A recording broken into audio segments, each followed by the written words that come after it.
And our team coverage continues with Dr. David Grantham. He's a national security and terrorism expert. Now, David, in terms of security, how do you ease the fears of people who attend these kinds of big events, and what can you do to ensure their safety?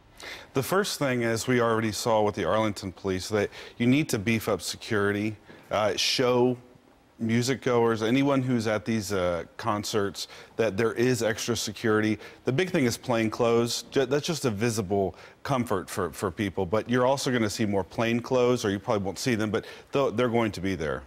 Now, I know that a lot of the injuries that happened in the aftermath as people were rushing to get out. It was a virtual stampede. How do you calm people down in a situation like that to help prevent the kind of injury that we saw?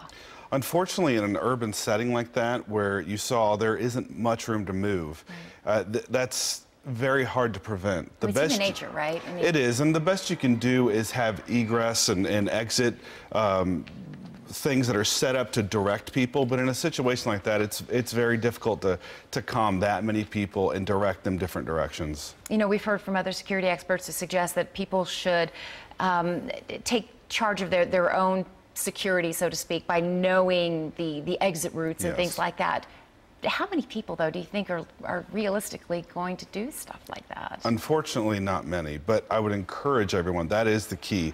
You have to be prepared. You can't wait on someone else to direct you. Know where your exits are. Know what you would do in a situation, whether it's an attack or a fire or any kind of emergency. Just know if something happens, this is where I need to go and this is where I need to exit. And very quickly, in your opinion, what does this latest incident mean in the fight against terror?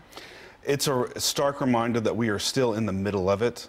And I think what we've seen is they've already identified the runner pretty quickly, which tells me one thing: they knew of him or her. And that says that somehow they've got Europe and the United States, we have to restructure this idea of knowing who is going to attack, because even if we know, they're still attacking.